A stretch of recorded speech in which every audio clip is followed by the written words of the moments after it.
السلام علیکم ورحمۃ اللہ وبرکاتہ۔ بسم اللہ الرحمن الرحیم۔ عزیز طلباء و طالبات، گزشتہ سبق میں ہم نے ارکان اسلام کے بارے میں پڑھا تھا، جس کے لیے ہم نے رسول اللہ صلی اللہ علیہ وسلم کی حدیث مبارکہ، جس میں ارکان اسلام کو یکجا کیا گیا ہے، پڑھی، اور اس کے بعد کلمہ اور نماز کے بارے میں آپ کے سامنے بات کی گئی کہ کلمہ کیا ہے، اس کے کتنے جز ہیں، نماز اقامت صلاۃ سے کیا مراد ہے، نماز کے ساتھ انسان دنیا اور آخرت کی کامیابیاں سمیٹتا ہے۔ آج جو ہمارا سبق ہے وہ اسی حدیث مبارکہ کے ضمن میں رسول اللہ صلی اللہ علیہ وسلم نے ارشاد فرمایا: بنی الاسلام علی خمس، شہادت لا الہ الا اللہ وان محمدا عبدہ ورسولہ واقام الصلاۃ وایتاء الزکاۃ والحج وصوم رمضان۔ آج کا ہمارا سبق صوم رمضان یعنی رمضان المبارک کے بارے میں ہے۔ سب سے پہلے ہم یہ دیکھتے ہیں کہ روزے کی فرضیت کا حکم کیا ہے۔ اللہ رب العالمین نے روزے کی فرضیت کے بارے میں کیا ارشاد فرمایا، آئیے ہم دیکھتے ہیں۔ سورۃ البقرہ کی آیت نمبر 183، اللہ تعالی ارشاد فرماتے ہیں: یا ایھا الذین آمنوا کتب علیکم الصیام کما کتب علی الذین من قبلکم۔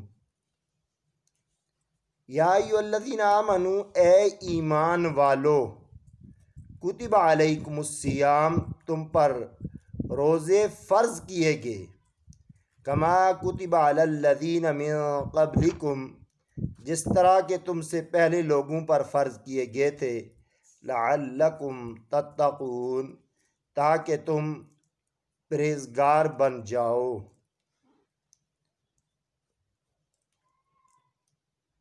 اس آیہ مبارکہ کو یاد کر لینا اور اس کے لکھنے کو بار بار احاطہ کرنا لکھائی کا بہت ہی ضروری ہے۔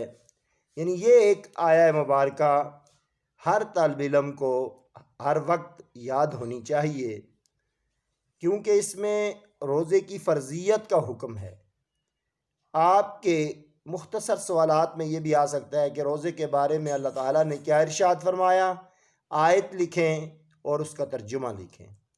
یا اس طرح سوال آ سکتا ہے کہ روزے کی فرضیت کے بارے میں اللہ تعالیٰ نے قرآن میں کیا ارشاد فرمایا۔ تو اب آتے ہیں کہ روزہ کیا چیز ہے۔ روزے کے لغوی معنی، عربی میں روزہ کے لیے صوم کا لفظ استعمال کیا جاتا ہے۔ روزے کے لیے کون سا لفظ استعمال کیا جاتا ہے؟ صوم، جس کا معنی ہے کسی فعل سے رک جانا۔ صوم کی جمع صیام ہے۔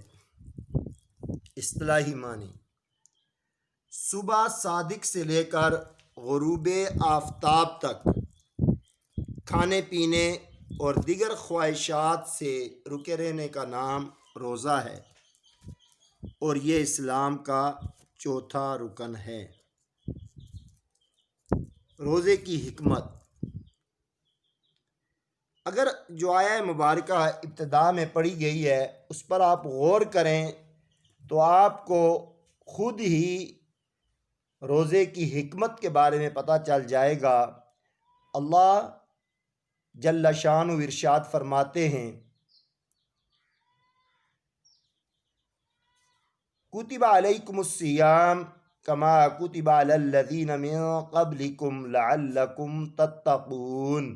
اس کی حکمت کیا ہے؟ تاکہ تم پرہیزگار بن جاؤ، تاکہ تمہارے اندر تقوی آ جائے، تاکہ تمہارے اندر للہیت آ جائے، تاکہ تمہارے اندر صبر آ جائے، تاکہ تمہارے اندر اللہ رب العالمین کا خوف پیدا ہو جائے۔ عزیز طلباء و طالبات، روزہ ایک ایسی صفت ہے جو اللہ رب العالمین اور اس کے بندے کے درمیان ایک راز ہے۔ نماز آپ پڑھیں گے، آپ کو کوئی دیکھے گا تو پتہ چلے گا نماز پڑھ رہا ہے۔ زکوٰۃ آپ دیں گے تو زکوٰۃ دیں گے تو پتہ چلے گا کہ آپ زکوٰۃ دے رہے ہیں۔ حج کرنے کے لیے آپ حج کا سفر کریں گے تو پتہ چلے گا تو آپ حج کر رہے ہیں۔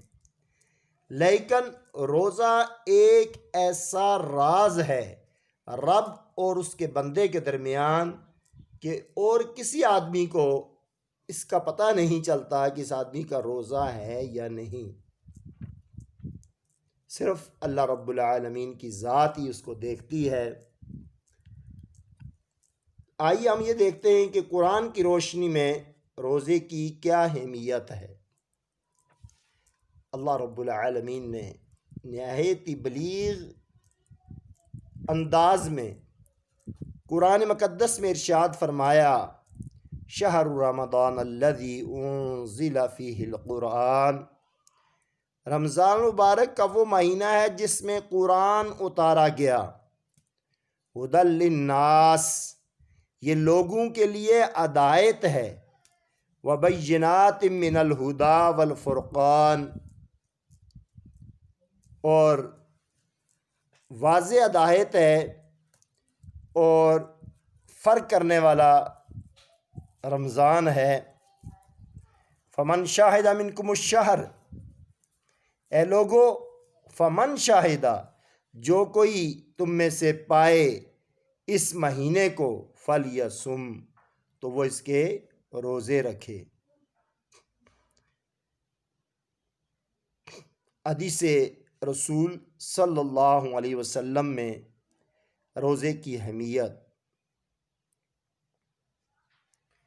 رسول اکرم صلی اللہ علیہ وسلم نے ارشاد فرمایا، کل عمل ابن آدم یضاعف الحسنہ، آدمی کا ہر عمل ثواب کے لحاظ سے اللہ تعالیٰ کے نزدیک 10 گنا سے لے کر 700 گنا تک ہو جاتا ہے۔ لیکن روزے کی تو بات ہی کچھ اور ہے۔ اللہ تعالیٰ فرماتا ہے، الصوم لی، روزہ میرے لیے ہے، وَأَنَا أَجْزِي بِهِ، اور اس کا اجر میں اپنی مرضی سے جتنا چاہوں اتنا دوں گا۔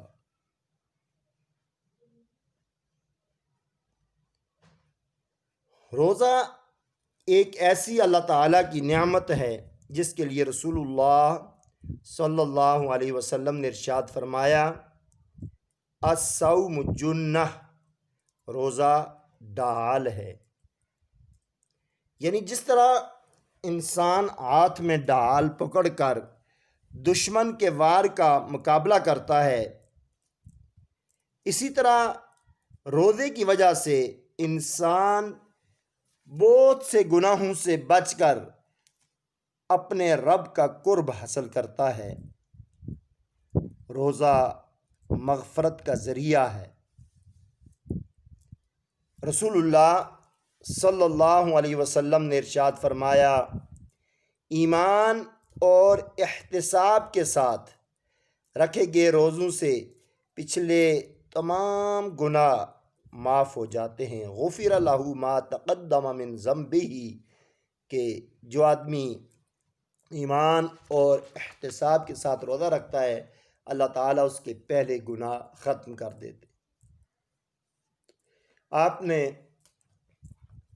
10ویں جماعت کی اسلامیات کی کتاب میں ایک حدیث پاک پڑھی تھی کہ للصائم فرحتان، کہ روزے دار کے لیے 2 خوشیاں ہیں۔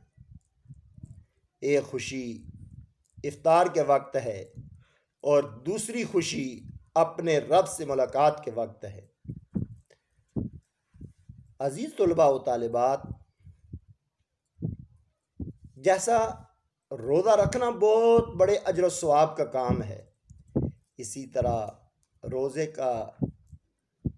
کسی کا روزہ افطار کروانا یہ بھی بہت بڑے ثواب کا کام ہے۔ رسول اللہ صلی اللہ علیہ وسلم نے ارشاد فرمایا، من فطر فیہ صائما کان مغفرۃ لذنوبہ وعتق رقبتہ من النار۔ جو شخص رمضان میں کسی روزے دار کو افطار کرائے گا اس کے گناہ بخش دیے جاتے ہیں اور جہنم کی آگ سے نجات مل جاتی ہے، اور اسے روزہ دار کے برابر ثواب ملتا ہے، جبکہ روزہ دار کے ثواب میں کوئی کمی نہیں آتی۔ میرے اور آپ کے آقا محمد رسول اللہ صلی اللہ علیہ وسلم نے جب یہ حدیث مبارکہ بیان کی تو صحابہ کرام رضوان اللہ علیہ مجمعین نے عرض کیا، یا رسول اللہ صلی اللہ علیہ وسلم، ہم میں سے ہر آدمی اتنی طاقت نہیں رکھتا کہ روزے دار کو کھانا کھلائے، تو ہم کس طرح یہ ثواب حاصل کریں گے؟ میرے اور آپ کے آقا محمد رسول اللہ صلی اللہ علیہ وسلم نے ارشاد فرمایا، یہ ثواب ایک کھجور کے ساتھ بھی آپ حاصل کر سکتے ہو، پانی کے ایک گھونٹ کے ساتھ بھی آپ یہ ثواب حاصل کر سکتے ہو۔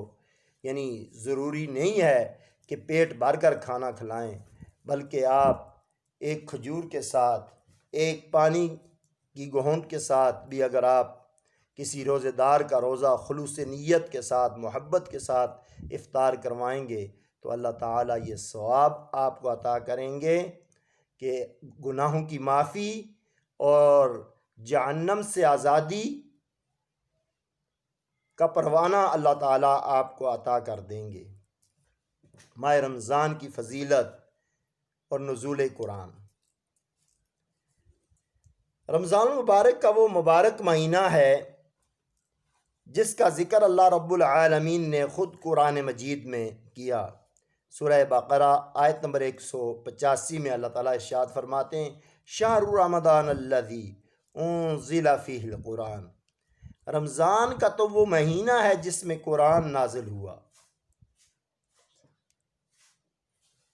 حضور صلی اللہ علیہ وسلم کا فرمان ہے، رمضان تمام مہینوں کا سردار ہے۔ یعنی اللہ رب العالمین نے بعض دنوں کو دنوں پر فضیلت عطا کی اور بعض جگہوں کو بعض جگہوں پر فضیلت عطا کی۔ اللہ رب العالمین نے دنوں میں سے جمعۃ المبارک کو فضیلت عطا کی اور مہینوں میں رمضان المبارک کو فضیلت عطا کی، جگہوں میں سے خانہ کعبہ اور مسجد نبوی کو فضیلت عطا کی، اور عام جگہوں میں سے پھر مساجد کو اللہ رب العالمین نے فضیلت عطا کی۔ رمضان کا جو مہینہ ہے اس کو نبی اکرم صلی اللہ علیہ وسلم نے 3 عشروں میں تقسیم کیا۔ فرمایا اس کا ابتدائی حصہ جو ہے وہ رحمت ہے، درمیانی حصہ مغفرت ہے اور آخری حصہ جہنم سے رہائی اور نجات ہے۔ عزیز طلباء و طالبات، رمضان کا وہ مہینہ ہے جس میں اللہ تعالی شیاطین کو قید کر دیتے ہیں۔ فرمان نبوی ہے، جب رمضان کی پہلی رات آتی ہے تو شیاطین اور سرکش جنات جکڑ دیے جاتے ہیں اور دوزخ کے سب دروازے بند کر دیے جاتے ہیں اور جنت کے دروازے کھول دیے جاتے ہیں۔ ثواب میں اضافہ، یعنی حدیث کے مطابق اس مہینے میں ایک فرض کا ثواب 70 فرض نمازوں کے برابر ملتا ہے، اور اگر کوئی ایک نفل نماز ادا کرے گا یا ایک نفلی صدقہ کرے گا تو اللہ تعالی اس کو ایک فرض کا ثواب عطا کرتے ہیں۔ رمضان مبارک کے اندر ایک رات ایسی آتی ہے جس کے بارے میں اللہ رب العالمین نے ارشاد فرمایا کہ یہ رات ازہر مہینوں سے بہتر ہے۔ فرمان خداوندی ہے لیلۃ القدر خیر من الف شہر، کہ لیلۃ القدر ازہر مہینوں سے بہتر ہے۔ عزیز طلباء و طالبات، روزے کے محرکات کہ روزہ رکھنے سے محرمات، روزے کے محرمات کیا ہیں؟ روزہ رکھنے سے کیا کیا چیزیں انسان پر حرام ہو جاتی ہیں؟ رسول اللہ صلی اللہ علیہ وسلم نے ارشاد فرمایا، جب تو روزہ رکھے تو لازم ہے کہ تو اپنے کانوں، اپنی آنکھوں اور اپنی زبان اور اپنے ہاتھ اور سارے اعضائے جسم کو خدا کی ناپسندیدہ باتوں سے روکے رکھے۔ رسول اللہ صلی اللہ علیہ وسلم نے ارشاد فرمایا، اللہ تعالیٰ کو ایسے روزے کی کوئی ضرورت نہیں ہے جس میں انسان اپنی آنکھوں کی، اپنی زبان کی حفاظت نہیں کرتا، اور رسول اللہ صلی اللہ علیہ وسلم کے فرمان کے مطابق آپ نے فرمایا، بعض روزے دار ایسے ہیں کہ ان کو سوائے بھوک اور پیاس کے کچھ حاصل نہیں ہوتا، کیونکہ جب تک روزے دار اپنے پورے جسم کی حفاظت نہیں کرتا، اپنی زبان کی حفاظت نہیں کرتا، جھوٹ بولنا نہیں چھوڑتا، کاروبار میں بددیانتی کرنا نہیں چھوڑتا، اور یہ سارے اخلاق فاضلہ یعنی اچھے اخلاق اپنانے اور بری باتوں کو چھوڑنے کا نام روزہ ہے۔ روزے کے فوائد، عزیز طلباء و طالبات، ہر چیز کا کچھ فوائد ہوتے ہیں اور کچھ نقصانات ہوتے ہیں۔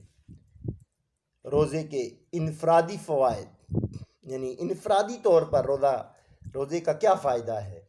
ضبط نفس، کہ انسان روزہ رکھ کر اپنے نفس پر قابو پانے کا ایک ایسا درس سیکھتا ہے کہ رمضان مبارک کے مہینے میں پانی موجود ہوتا ہے، کھانا موجود ہوتا ہے، کوئی دیکھنے والا نہیں ہوتا، تو پھر بھی خدا کے خوف کی وجہ سے حلال طیب پاکیزہ پانی کا ایک قطرہ اپنی زبان کی طرف نہیں لے جاتا، اور جو آدمی حلال طیب پاکیزہ کھانا سامنے ہونے کے باوجود نہیں کھاتا تو غیر رمضان میں وہ آرام کی طرف کیسے جا سکتا ہے؟ یعنی ضبط نفس، اپنے نفس پر کنٹرول کرنے کا ایک طریقہ جو ہے، ایک تربیتی کیڈر جو اللہ رب العالمین نے ہمیں عطا کیا ہے، وہ رمضان سے ہمیں حاصل ہوتا ہے۔ تقوی یعنی پرہیزگاری انسان کے اندر آتی ہے، بخشش۔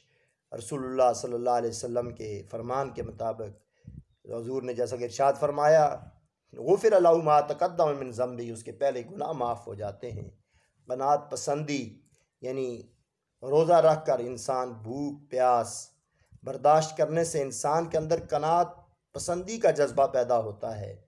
اور طبی فوائد، یعنی روزہ ایک ایسی پریکٹس ہے، روزہ ایک ایسا عمل ہے جو انسان کے جسم میں فالتو چربی اور فالتو ایسا گوشت جو انسان کے لیے نقصان دہ ہوتا ہے، اس کو ختم کرنے کا کام کرتا ہے۔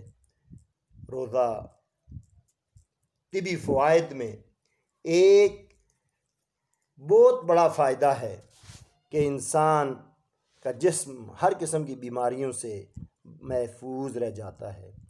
رسول اللہ صلی اللہ علیہ وسلم کے دور میں ایک بادشاہ نے ایک حکیم کو رسول اللہ صلی اللہ علیہ وسلم کے پاس بھیجا اور کہا کہ تم جاؤ اور صحابہ کا علاج کرو۔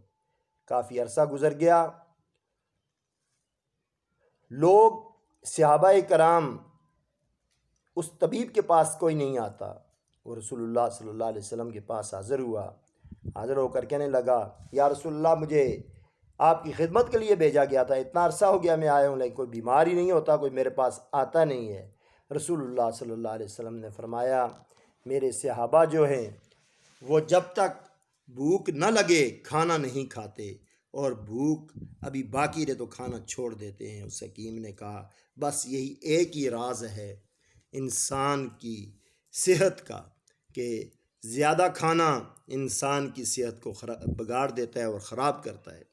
اجتماعی فوائد: ناداروں کے لیے ہمدردی کا جذبہ پیدا ہوتا ہے روزہ رکھنے سے، یعنی جب انسان خود بھوک اور پیاس برداشت کرتا ہے تو اس آدمی کو دوسروں کی بھوک اور پیاس کا احساس پیدا ہوتا ہے، اور یہی احساس خدمت خلق کا ذریعہ بنتا ہے۔ احسار کی عادت، یعنی روزہ رکھنے سے انسان کے اندر احسار کی عادت، یعنی خود اپنی ضرورت کے باوجود دوسروں کی ضرورت اس کے ذہن میں آتی ہے اور وہ دوسروں کی ضرورت پوری کرتا ہے۔ باہمی یگانگت، آپس میں محبت پیدا ہوتی ہے۔ رمضان المبارک کے مہینے میں لوگ ایک دوسرے کا روزہ افطار کروا کر آپس میں محبت اور ایک دوسرے کے ساتھ مواخات اور غم گساری کا وہ سبق حاصل کرتے ہیں جو پورا سال وہ نہیں حاصل کر سکتے۔ المختصر یہ کہ روزہ انسان کی جسمانی اور روحانی تربیت کا کام کرتا ہے اور انسان کو زمین پر خلیفۃ اللہ کہلانے کا حقدار بناتا ہے۔ عزیز طلباء و طالبات، روزہ یہ اللہ تعالیٰ کی ایک بہت بڑی نعمت ہے۔ میں نے آپ کو بتایا روزے کے فوائد، روزے کے لغوی معنی اور روزے کے اصطلاحی معنی، قرآن و حدیث کی روشنی میں روزہ اور روزے کے فوائد، یہ ساری چیزیں آپ نے یاد کرنی ہیں، اور یہ آپ کے ذہن میں ہونا چاہیے کہ عربی زبان میں روزے کا نام صوم ہے، اور اس کی فرضیت کے لیے جو آیت نازل ہوئی ہے وہ یا ایھا الذین آمنوا کتب علیکم الصیام کما کتب علی الذین من قبلکم لعلکم تتقون۔ اس کا ترجمہ یاد ہونا چاہیے۔ آپ اپنی درسی کتاب اسلامیات میں یہ روزے اس کو کم از کم 2 مرتبہ آپ اس کو پڑھیں، اور پڑھنے سے یہ ہوتا ہے کہ آپ جب پیپر آپ کے سامنے آتا ہے آپ اچھے طریقے سے اس کو حل کر سکتے ہیں۔ آپ کے پاس اس کے نوٹس بھی آ رہے ہیں، آپ ان کو بھی اچھے طریقے سے تیار کریں، اور اس کے ٹیسٹ اور اسائنمنٹ جو ہیں وہ بھی بر وقت اچھے طریقے سے کر کے آپ واپس بھیجا کریں۔ اللہ تعالیٰ آپ کا اور ہمارا حامی و ناصر ہو۔ جزاکم اللہ خیرا۔ السلام علیکم ورحمۃ اللہ وبرکاتہ۔